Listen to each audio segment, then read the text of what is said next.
I thought love would be enough. It sounds naive when I say it now, but at the time, it felt like the truest thing I'd ever believed. I met Nate Ridgway at a coffee shop in Brooklyn, back when I still believed I was a rebel for choosing a place with chipped mugs and baristas who didn't know my last name. He fixed something electrical behind the counter, and I complimented his hands, broad, steady, rough from years of work.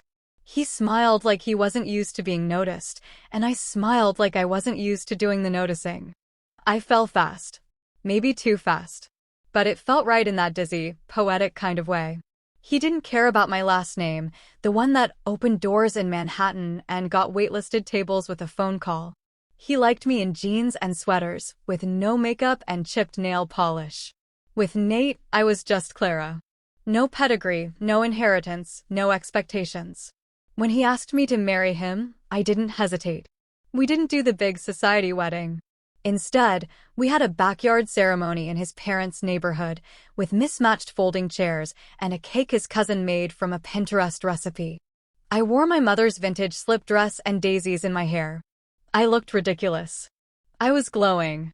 For 7 years, I told myself I didn't care that we lived in a cramped apartment above a laundromat, that our walls were thin and our furniture secondhand. I told myself I loved the charm of it all. I worked in nonprofit strategy and freelanced on the side, and Nate worked long shifts as a tech specialist, mostly server repairs and installs in commercial buildings. He smelled like soldering wire and old air conditioners when he came home, and I convinced myself that was better than cologne. Realer, earned. There were good days. We laughed. We ordered greasy Thai food on Fridays. We built a little life in that apartment with its mismatched rugs and wonky windows that always leaked when it rained. But even in the best moments, there was a quiet thread of strain that hummed underneath. A difference I couldn't quite name at first, then later couldn't ignore. It was the little things. The way Nate's friends talked about people like me, without realizing I was one of them. The way his family would throw in backhanded compliments, "You're not like those rich girls," or "You actually work, that's refreshing." I'd smile, because I didn't know how else to respond. And Nate would squeeze my hand under the table like I should be flattered. Like I should be proud to be tolerated. I told myself I could belong in his world if I just tried hard enough. So I tried. I said yes to every barbecue, every awkward Christmas in his mother's drafty house in upstate New York. I helped clean up after meals, brought homemade desserts, complimented his sister's parenting. I laughed at jokes that weren't funny. I let myself be the quiet one in the corner, always polite, always pleasant.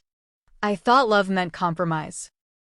I thought it meant shrinking myself a little to fit someone else's life. And I was willing to do that at first. I didn't need my parents' estate or their cold, high-ceilinged world of cocktail parties and silent dinners. I wanted something warmer, something real. I wanted the kind of life that felt chosen, not inherited. But over time, I started to notice how much of myself I'd lost in the process. I missed reading with classical music playing softly in the background. I missed the smell of old books and fresh linen and French pastries that came from bakeries with names you had to pronounce twice. I missed conversation that didn't revolve around complaints about work or football. I missed being seen.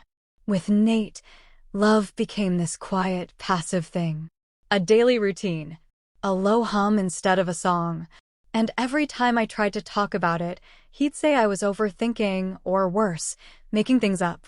He'd kiss my forehead like I was a child with a fevered imagination and say, "Come on, babe. We're fine." But I wasn't fine. Not really. I missed feeling full. Still, I stayed. Because I believed that love, real love, meant staying even when it got hard. I believed that if I just loved him more fiercely, more loyally, more gently, he'd eventually meet me halfway. I believed that if I kept trying, one day his world would stop feeling like a foreign language I was expected to speak fluently without ever being taught. And I believed that maybe, just maybe, love really could be enough to bridge all the unspoken gaps. 7 years I told myself that story. 7 years I wore love like a coat that never quite fit. But even now, remembering it all, there's a part of me that doesn't regret trying. Because love wasn't the lie. The lie was believing I had to disappear to deserve it. I could never quite figure out what I'd done wrong. From the first day I met Ruth Ridgway, I felt the chill. Not the obvious kind, no. Ruth was much too skilled for that. It was the kind of cold you don't feel until you've been standing in it for hours, the kind that soaks into your bones before you even realize you're shivering. Nate had warned me she could be a little tough, but he said it with a laugh, like she was just a harmless character in the sitcom of his life. He never saw her the way I did, calculating, measured, wielding politeness like a blade. She looked at me like she could see every dollar of my upbringing stitched into the seams of my blouse. And no matter how casual I tried to dress, no matter how many times I brought homemade food or complimented her garden, it was never enough. I was always too much. She called me darling in a voice that was anything but affectionate. She'd ask me questions she already had answers to, like what brand of dishwasher I used or how often I had housekeepers growing up, and then raise her eyebrows like she'd caught me in a lie. It was subtle, but consistent. And it wasn't just Ruth. Tessa, Nate's sister, was even sharper in her disdain, only she didn't bother dressing it up in civility. She once told me, half drunk at a family cookout, "It's cute that you're trying so hard." Really? But girls like you always flake eventually. We're used to it. Then she smiled and offered me a beer, like we were bonding. Nate brushed it all off. Always. "They just don't know you yet," he'd say. Or, "They're not used to someone like you." Someone like me. That phrase clung to me like smoke. I tried to explain to him that I didn't need to be adored. I just wanted to be respected. But Nate had this way of dodging discomfort like a master boxer.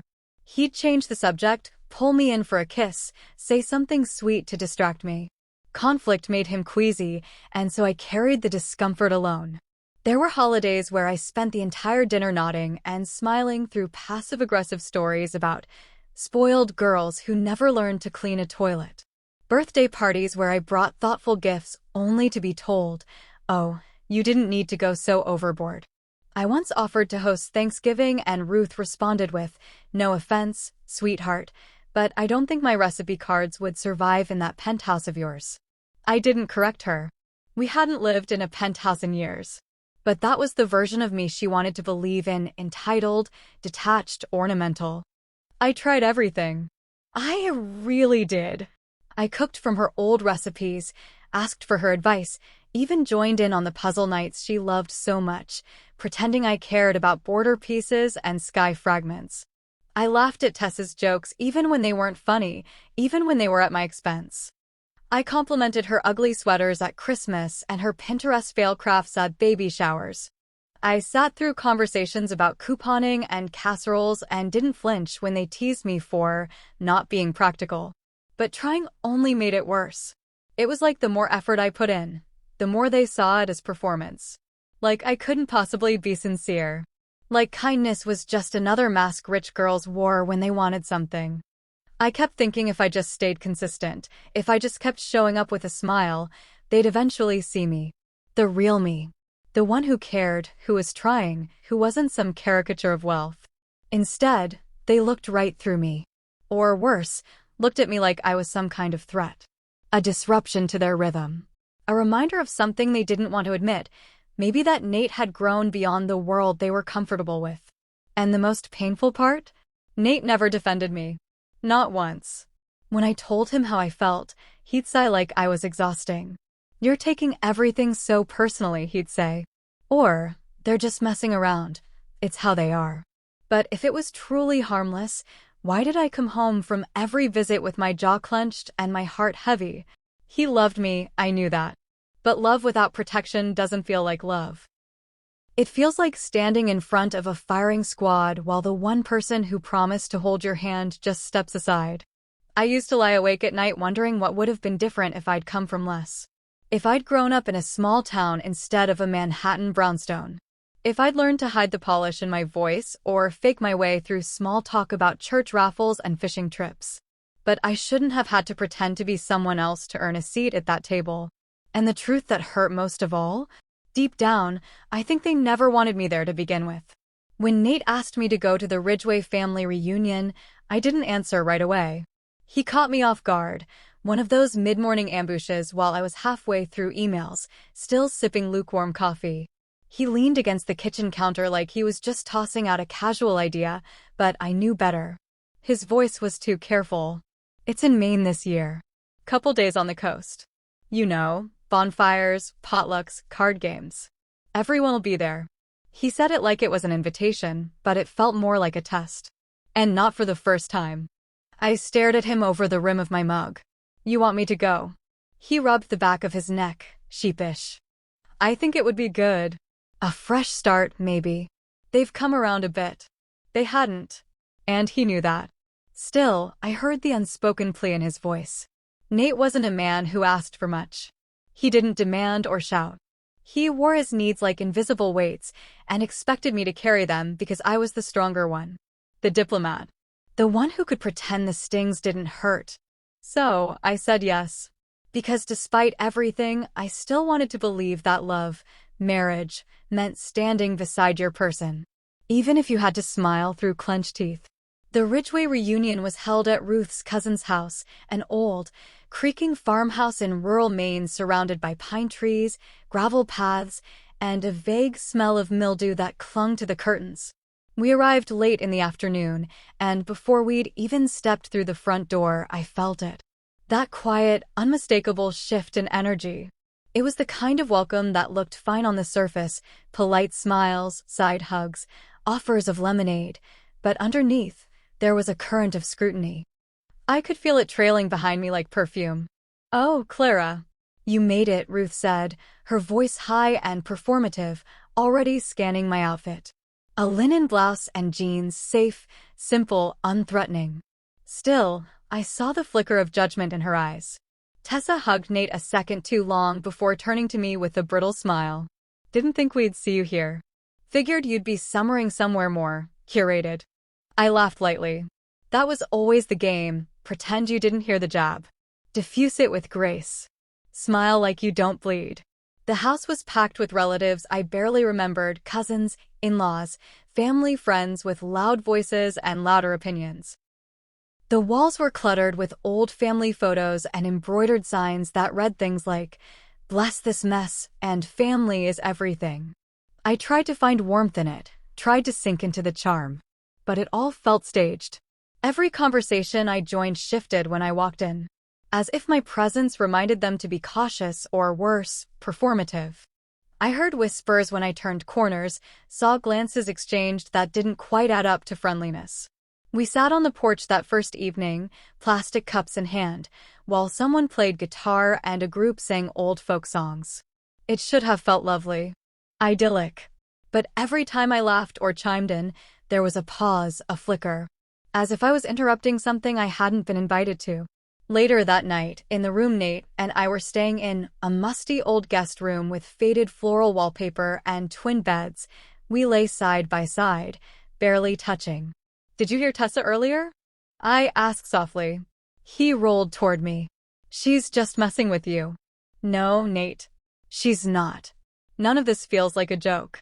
He exhaled hard, then kissed my temple like it was punctuation. Just try, okay? For me. For him. Always for him. So I kept trying. I helped peel corn for the cookout. I made conversation with his uncle, who talked at me for 20 minutes about his lawnmower. I complimented Ruth's potato salad and acted like I hadn't noticed she forgot to make the gluten-free dish she promised. But the truth was, I didn't feel like a guest. I felt like a ghost present, but not welcomed. And I couldn't shake the feeling that the entire trip was less about family and more about endurance. How long could I last before cracking? Before they could point and say, "See? Told you she couldn't hang." The second evening was supposed to be the big family dinner, long tables under string lights, mismatched chairs pulled from every room in the house.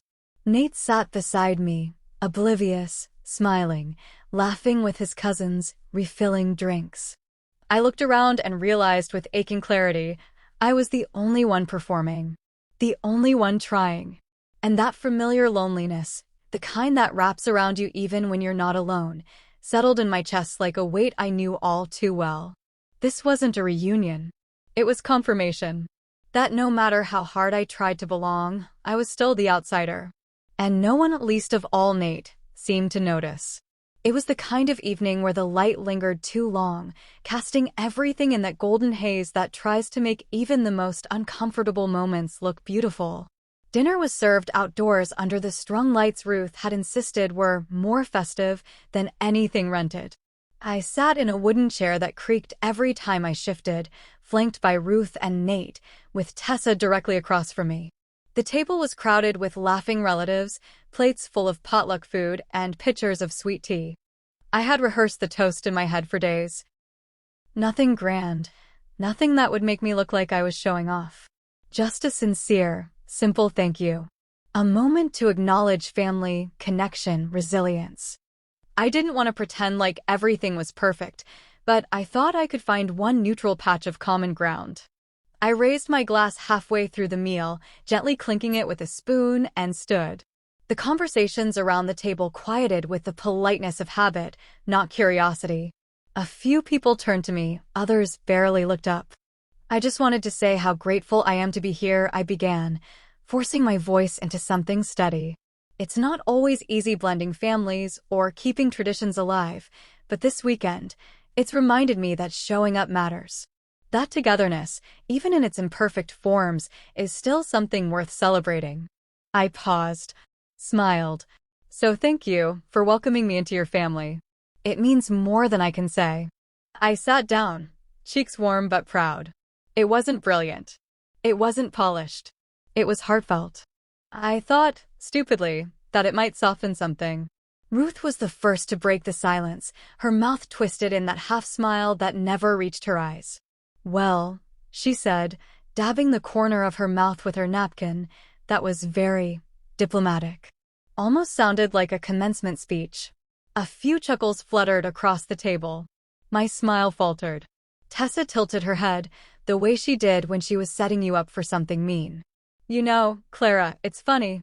You always say the right things. So polished. You should have been a politician instead of a consultant or whatever it is you do. We never really know, do we? Laughter again, sharper this time. I felt it like paper cuts on skin already raw. I run a strategic planning firm, I said, voice tight but even. Mostly nonprofit and arts sector. Oh, how noble, Ruth murmured, sipping her wine. So refreshing to hear that trust fund kids are finding ways to give back. So often they don't. I stared at my plate. I couldn't taste the food anymore. My ears rang. My chest tightened. I glanced at Nate, desperate for something, his voice, his hand on mine, a simple word of support. But he stared straight ahead, chewing slowly, deliberately, like he hadn't heard a thing. I waited for him to say something. Anything. He didn't. The rest of the table went on eating and chatting as though nothing had happened. As though I hadn't just been publicly humiliated for daring to speak with sincerity. And in that moment, something in me broke. It wasn't the comment. It wasn't even the laughter. It was Nate's silence. 7 years. 7 years of family gatherings where I smiled through comments and kept peace for his sake. 7 years of making excuses for his mother's snubs, for his sister's insults, for the coldness wrapped in warmth. 7 years of believing that if I just held on a little longer, they'd change. That he'd see me. Defend me. But there he was, eating potato salad like nothing was happening. Like my pain was just background noise. I put my fork down. Carefully. Quietly. You okay? He finally asked under his breath, not looking at me. I turned my head to him slowly. No, I said. I'm not. He flinched like I'd shouted, but I hadn't. I was calm. Too calm. No one else seemed to notice the shift. Maybe they didn't care. Maybe they never had. I sat there, hands folded in my lap, the voices around me turning to static. I'd never felt so alone in my life, and that was saying something. I'd been the outsider at society galas, the overlooked daughter in a family obsessed with reputation. But this was different. This was being alone while married. I realized then, with a clarity that hurt more than the humiliation, that I'd always been alone at that table. Not just tonight. Not just this weekend. For 7 years. Nate hadn't married me to stand beside me. He'd married me to keep the peace between two worlds, his and mine. But he'd never stepped fully into mine. Never asked me to explain the parts of myself I couldn't translate into potlucks and porch swings. And I'd shrunk myself to fit his world, thinking love was about adaptation. But love, real love, would have noticed I was shrinking. Real love would have said something. I looked down at my ring, the simple gold band we'd chosen together. It felt heavier than usual. Cold. I didn't know it yet, but that was the last dinner I would ever eat with the Ridgways. We didn't speak on the drive back to our guest room. Nate kept his eyes on the narrow dirt road, headlights carving into the dark like they were trying to lead us out of something deeper than night. The windows were cracked to let in the salty Maine air, but even that felt too thick, too stifling. I stared out, watching trees blur into shadow, arms folded tightly against my chest. Once inside, the silence clung to us like a second skin.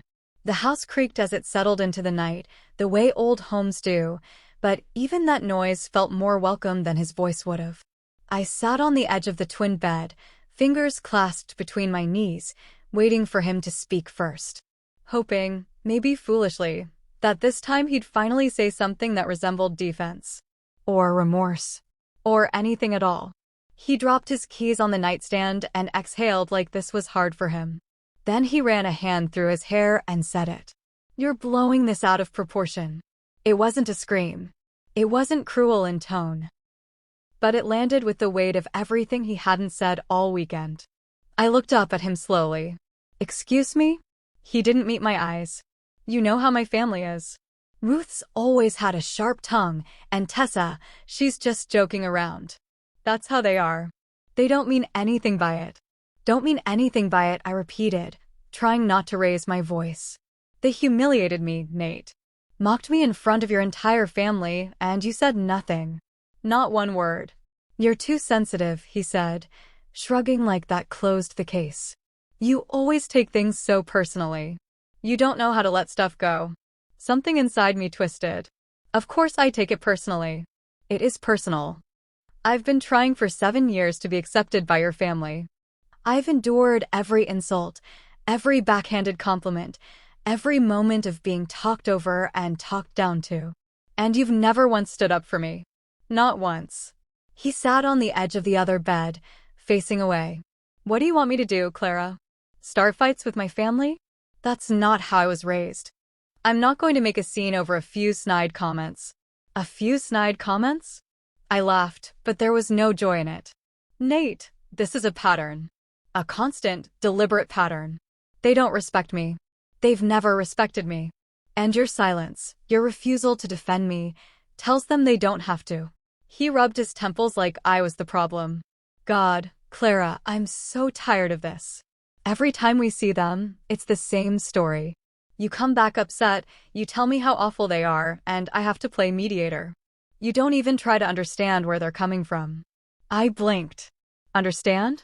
They see me as a spoiled outsider who somehow tricked their golden boy into marrying up. They've never once seen me for who I am.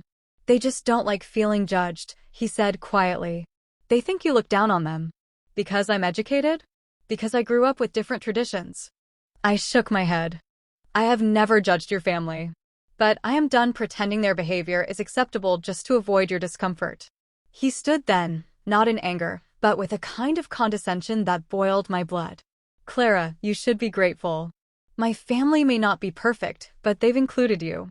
They've made space for you." I stared at him, stunned. Grateful? I should be grateful for being tolerated? For enduring years of dismissal and disrespect? He looked at me like I was being dramatic. Like my pain was a performance. "You always make things harder than they have to be." That was it. The final snap. I stood slowly, walked to my suitcase in the corner, and began folding my clothes. Deliberate. Calm. My hands shook, but I kept going. "What are you doing?" he asked, watching like he genuinely couldn't believe I'd act without his permission. "I'm leaving." "Don't be ridiculous," he scoffed. "Come on. You're upset. You always get like this after a long day. Just go to sleep, and we'll talk in the morning." I zipped the suitcase. "There's nothing left to talk about. I've spent years making myself small so your family would feel big. I've compromised and contorted and convinced myself that love meant patience. But love without protection is abandonment. And I'm done abandoning myself. You're really going to walk away from this marriage over a family dinner? No, I said, meeting his eyes. I'm walking away from a marriage where I'm not seen, where I'm not defended, where I'm told to be grateful for being insulted. His jaw clenched. Then go. I picked up my bag. I will. And just like that, I walked out. No yelling, no tears. Just the quiet weight of a woman who'd finally reached her limit. I didn't even look at the departure board. I walked straight up to the counter at the tiny Maine airport, dragging my suitcase behind me like it held more than just clothes, like it held the last 7 years of my life, stuffed between layers of resignation and heartbreak. The woman behind the counter looked up with a faint smile, probably expecting some standard question about flight times or baggage fees. I leaned forward, exhaling like I was surfacing from deep water. Where's the next one-way flight out of here? She blinked. One way. I nodded. Anywhere west. Somewhere quiet. Coastal if possible. She typed quickly, brow furrowing slightly. There's a flight to Portland, Oregon, connects through Boston. Leaves in 2 hours. I could have overthought it. I could have pulled out my phone, searched for better options, worried about logistics, about money, about appearances. But something in me had snapped loose, and it felt like if I didn't act now, I'd fold right back into that version of myself who tolerated being diminished. I looked the woman in the eye and said, I'll take it. That's how I ended up on a red-eye flight with a carry-on, a laptop bag, and a heart that felt both bruised and oddly weightless. Somewhere over the Midwest, I looked out the window and watched the stars vanish into the black. I should have been terrified, no plan, no contacts, just a destination whispered by instinct. But instead, I felt a strange, unfamiliar sense of calm. Not comfort. Not yet. But something quieter. Something like hope. By the time we touched down in Oregon, the sky had turned a misty gray, the kind of morning that promised rain, even if it never followed through. I stepped off the plane and inhaled deeply, like the air itself might cleanse me. It smelled like wet earth and salt, and I let it fill my lungs. I took a cab to a motel I found on my phone while waiting for my luggage, small, cheap, and a few blocks from the coastline. The room was dated but clean, with a creaky bed and a nightstand lamp that flickered if you touched it wrong. I dropped my bags and sat on the edge of the mattress, my body aching from the travel and the emotional weight of everything I'd left behind. For a long moment, I just sat there, staring at the cracked blinds. The silence was different than what I was used to. It wasn't cold or dismissive, it was open. Like space being offered rather than forced. Eventually, I changed into jeans and a hoodie, grabbed my jacket, and walked toward the water. The ocean was only 10 minutes away, and when I reached it, I stood at the edge of the shore, wind in my face, hair whipping wildly. The waves crashed with a rhythm that felt ancient and unbothered. I took off my shoes and walked barefoot on the wet sand, letting the cold seep into my skin. Here, I didn't have to smile for anyone. I didn't have to make toasts or endure jokes or pretend I didn't hear what they were really saying. Here, I didn't have to be Nate's wife or Ruth's disappointment or Tessa's target. I was just Clara. No last name, no family expectations, no need to impress or apologize. And for the first time in years, I let myself cry. Not the quiet tears I shed in bathrooms or late at night when Nate was asleep, real tears. Ugly ones. The kind that came from somewhere deep, from every little hurt I'd collected and shelved and smiled through. I cried for the girl who kept believing love could fix what it couldn't. For the woman who twisted herself into shapes just to be palatable. For all the versions of me that I'd buried under politeness. The waves didn't stop. The wind didn't soften. But I did. I walked until my legs ached, then turned back and picked up a warm drink from a small cafe on the way to the motel. The barista smiled like it wasn't a performance, like she didn't need anything from me except my name for the cup. Clara, I said. Just that. Not Mrs. Ridgway. Not anything else. Back in the motel, I wrapped myself in the stiff blanket and stared at the ceiling. The questions came quickly, as they always do. What's next? How long will I stay? Should I call someone? But I didn't reach for answers. Not yet. I was here. I had chosen something myself for once. And that was enough for now. The studio was barely big enough to turn around in, but it had a window that faced west and let the golden light pour in every evening. The floors were scratched pine, the kitchen a single line of appliances so old they hummed like forgotten music boxes. There was no closet, no washer-dryer, no luxury to speak of, but there was silence, and it was mine. I found it through a flyer at the coffee shop where I'd started going each morning, and I moved in the next day with nothing but my suitcase, a borrowed set of dishes from the landlady, and a roll-up mattress that smelled faintly of lavender and mothballs.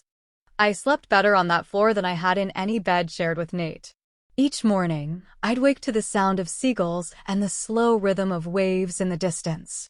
I'd walk 2 blocks down to the coffee shop where the owner, Hannah, greeted me like a regular, even on my first visit. "You look like someone who knows how to appreciate a good muffin," she'd said with a wink. I smiled wider than I'd expected to. I hadn't felt seen in so long. Hannah introduced me to Ray, who ran the used bookstore across the street and wore corduroy jackets no matter the weather. Ray had a dog, an old beagle named Boots, who limped slightly and insisted on leaning against my legs whenever I stopped by. I started lingering there in the afternoons, sipping coffee and reading dog-eared novels while Ray dusted shelves and played soft jazz over a dusty speaker. It wasn't the life I'd come from. It wasn't glamorous or particularly ambitious by Manhattan standards. But it was kind, and kind felt revolutionary after everything I'd endured. I picked up small consulting projects again, nonprofits looking for development strategies, small arts centers that needed help applying for grants. Word spread quickly in a town the size, and soon enough, I had a handful of clients who paid just enough to cover rent and groceries. I worked in the mornings, walked the coast in the afternoons, and came home to silence that no longer felt empty. One rainy Tuesday, I visited the local shelter just to walk the dogs. I told myself I wasn't looking to adopt, just to get some air and company. But then I saw her Maple, a medium-sized mutt with soft brown eyes and golden fur that curled at the tips. She looked at me like she already knew I needed her. We went home together that afternoon. Maple adjusted quickly to the tiny studio. She took to sleeping at the foot of my mattress, snoring softly like a lullaby. We'd walk through the drizzle, her tail wagging like it had never known abandonment, and I'd find myself talking to her about everything, what I missed, what I didn't, what I still didn't understand. She never interrupted. She never judged. People in town began to greet me by name. Hannah knew my order before I spoke. Ray saved me books he thought I'd like. A neighbor on my street left out a little dish of water for Maple and once offered me tomatoes from their garden. No one asked where I came from or who I used to be. I was Clara, just Clara, and for once, that felt like enough. It wasn't all easy. There were nights I missed the sound of another person breathing beside me. Moments when the quiet turned into loneliness, sharp and sudden. But those moments passed. They didn't consume me like they used to. I no longer measured myself by someone else's approval or tolerance. I bought a second-hand desk from a thrift store and set it up by the window. That's where I worked, bathed in sunlight with Maple curled beneath me and the ocean air drifting through the screen. I made meals from scratch, not because anyone expected it, but because it made me feel grounded. I started keeping a journal again, writing poems I never planned to show anyone, reading them aloud to the walls just to hear my own voice. There was no grand epiphany, no sudden healing, just a slow, steady return to myself. Like waking from a long, uneasy sleep. One afternoon, I found a note taped to my door. From Hannah. "We're hosting open mic night next week. Bring your words. You've got something to say." And for the first time in my life, I believed her. I wasn't rebuilding the life I had. I was building a new one, smaller, quieter, but real. Rooted. My own. And for the first time in a long, long time, I felt like I belonged. Without explanation. Without shrinking. Without earning it. I was just Clara. And that was finally enough. Returning to New York felt like stepping back into a theater where I'd once played a role I no longer recognized. The air was sharper, the pace frantic. Cars honked with impatience, people passed like streams of water breaking around stone. Everything was familiar, but none of it felt like home. I took the cab from LaGuardia to the apartment on West 75th without saying much to the driver, my suitcase pressed against my knee. My name was still on the lease.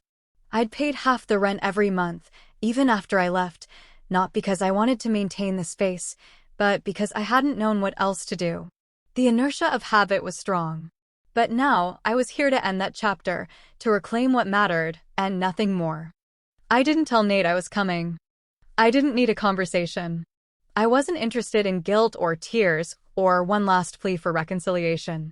That part of me, the part that needed to be understood, or pitied, or even forgiven, was quiet now. I had peace, and I wasn't handing it over for anyone. When I unlocked the door and stepped inside, the apartment looked almost identical to when I left it. The bookshelf I'd organized still stood untouched.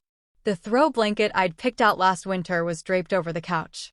But it was colder now, lifeless, like a museum exhibit of a relationship long past its relevance. Nate was home.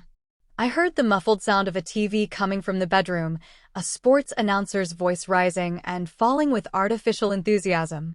I didn't pause to greet him. I walked to the closet, opened the drawers, and began sorting. My fingers moved with certainty. I wasn't here to mourn, I was here to retrieve.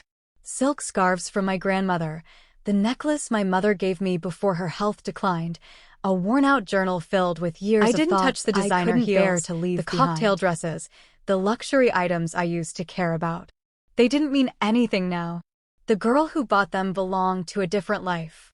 I was folding my last sweater when I heard him behind me. "You're back." I didn't look up. Only for a few hours. He stood in the doorway, arms crossed like he didn't know what to do with them. "You should have called." I didn't want a conversation. I came for what matters. Then I'm gone. "Clara," he hesitated, shifting his weight. "You just left." No warning. No goodbye. I turned then, slowly, my gaze level. "I said goodbye every time I asked you to defend me and you didn't. Every time I was humiliated at your family's table and you looked away. You just weren't listening." He stepped closer. "I didn't think it was that serious. I thought you needed space." "I didn't need space, Nate. I needed a partner." I didn't shout. I didn't cry. My voice was steady, quiet, like ocean waves washing away the last pieces of a crumbling sandcastle. "And you weren't one." He looked at me then, really looked, as though seeing someone who'd long since stopped waiting for his recognition. "I didn't know how to fix it. I never asked you to fix it. I asked you to stand beside me." He sighed, rubbing the back of his neck like he always did when he was uncomfortable. "I just wanted things to be easy." I gave a small, sad smile. "You mean you wanted me to be easy? To shrink, to smile, to carry the weight so you didn't have to feel uncomfortable?" I folded the last item and zipped my bag. "But love isn't about easy, Nate. It's about showing up. You didn't." His jaw tightened. "So that's it? You're just done." I slung my bag over my shoulder, feeling the full weight of freedom settle into my spine. "I tried for 7 years. You didn't." He had no answer. I walked through the apartment without looking back. Each step felt lighter, each breath less burdened. The elevator ride down was quiet. At the front door, I paused, just for a second, letting the city noise wash over me. Outside, the world was just as chaotic, just as indifferent, but I was different now. I hailed a cab and gave the driver the address of a friend's place where I'd store my things before catching my return flight. He asked if I was visiting. I nodded. "Just picking up a few things," I said. "The rest doesn't belong to me anymore." As we pulled into traffic, I leaned my head against the window, letting the blur of Manhattan pass like a slideshow I'd already memorized. I didn't feel anger, or regret, or longing. I felt finished. And for the first time in a very long time, that was more than enough. The email came on a Monday morning. I was sitting at my little desk, a mug of coffee cooling beside my elbow, Maple snoring gently at my feet.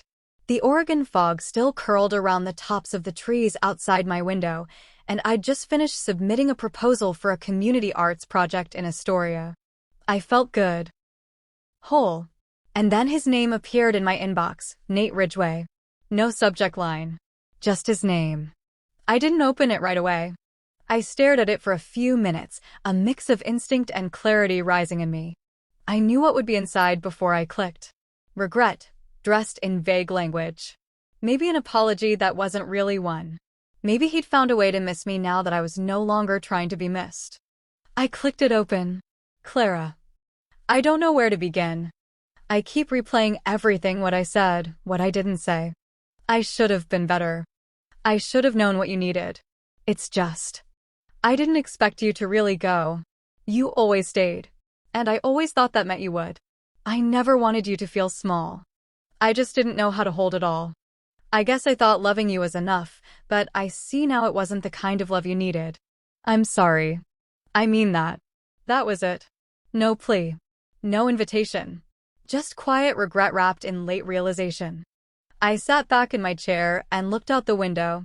The waves in the distance crashed the same way they always had, indifferent and steady. Maple stirred, stretched, and settled again, unaware of the shift in the room. I didn't cry. I didn't feel tempted. I didn't feel cruel. I just felt done.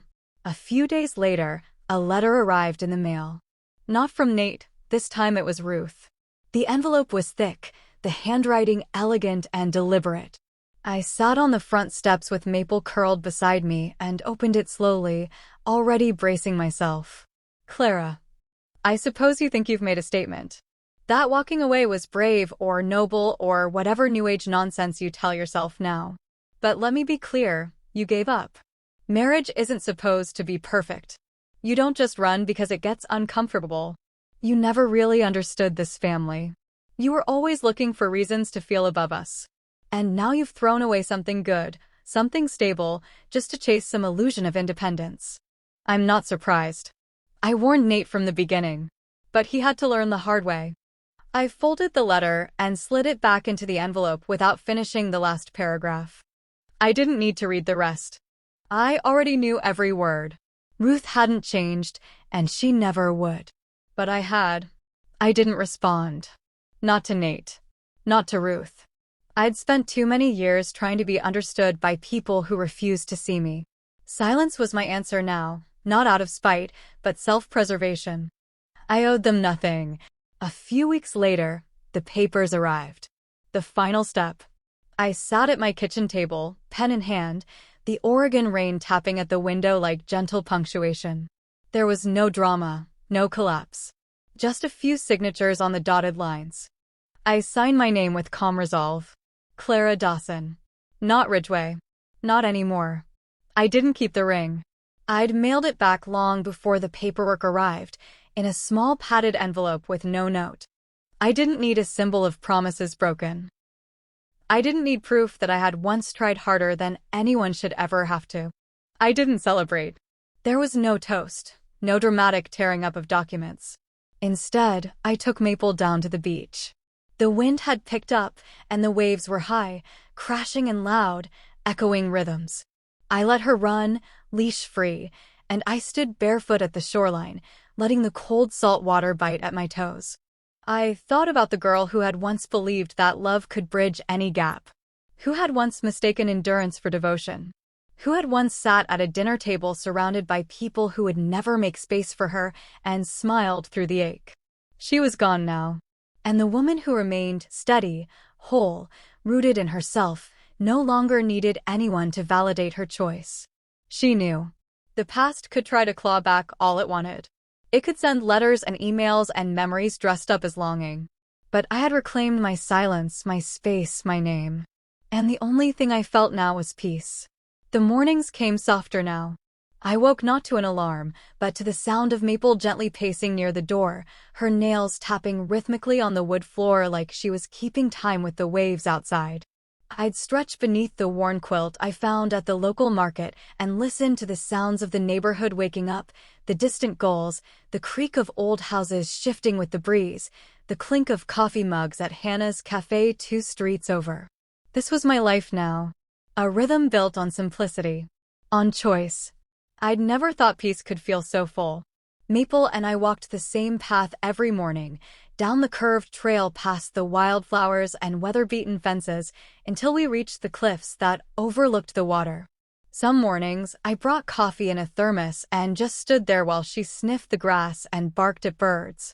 I'd sip slowly, watching the sun stretch its way over the horizon, painting the sky with soft gold and lavender. It wasn't a view I took for granted. Every time I stood there, I reminded myself, I made this. I built this. Not from wealth. Not from status. Not from anyone else's scaffolding. Just me. My days were simple, consulting work in the mornings, afternoons helping Hannah with her books, or visiting Ray at the store. Ray had started saving a special shelf for books he thought I'd like. Only the ones with soul, he said once with a grin, patting the stack. I'd carry them home in my canvas bag, spend evenings reading them by the window with Maple curled beside me and the ocean breeze seeping through the cracks in the glass. Sometimes, Hannah and I sat on the back porch of the cafe after close, sipping wine and watching the town settle down. She never pried, never asked for the full story. I think she knew enough just from the way I moved, like someone who had finally stopped walking on eggshells. "You're good at being still," she said once. "Most people run from silence." I smiled at that. I used to, I admitted. Now it feels like an answer. I no longer flinched at the quiet. I didn't reach for noise or distraction. I let the silence speak to me, wrap around me, remind me of everything I had reclaimed. I journaled again, sometimes scribbled poems, sometimes just lines I needed to see on paper. Words like, "You don't owe anyone you're shrinking," or "Love is not a performance," or simply, "Enough." I didn't chase closure anymore. That word used to haunt me. Like, if I could just tie everything up in a neat bow, then maybe it would all make sense. But life wasn't neat. It was messy and human and unfinished. And I didn't need Nate to apologize again. I didn't need Ruth to realize what she had done. I didn't need anyone to circle back and explain why I had to endure all that pain. I had lived it. I had left it. That was closure enough. On weekends, I took road trips up the coast, sometimes with Hannah or Ray, sometimes just with Maple. I kept a small journal in the glove compartment where I'd jot down phrases or sketches of places we stopped. A lighthouse, a quiet harbor, a bookstore in a town with only one stoplight. I filled my walls with photographs I took myself, sunsets, tide pools, weathered wood, and seashells caught in driftwood like secrets from the deep. My home wasn't curated to impress. It was filled with pieces of me, stitched together in color and light. There was no one to perform for. No one to placate. And yet, I had never felt more loved. The love came differently now. In a warm coffee cup handed to me without asking. In a handwritten note from Ray tucked into a novel, "Thought of you when I read this line." In the way Maple would nudge her head under my hand when I seemed lost in thought. In the sky changing color every evening like it had something to say only I could understand. It was quiet love. Gentle. Steady. Not loud or demanding, not performative or conditional. It didn't ask me to earn it. It simply arrived and stayed. And I loved myself, finally, in a way that didn't require perfection. I forgave myself for staying too long, for hoping too hard, for breaking and healing and breaking again. I wasn't ashamed of the path I'd taken. It had led me here. To this life. This soft, steady, beautiful life where I didn't have to ask for space to exist. Where I could breathe deeply. Laugh loudly. Rest fully. I stood on the beach that evening, watching the tide come in, the sky streaked in deep amber and rose. Maple sat beside me, ears flicking in the breeze.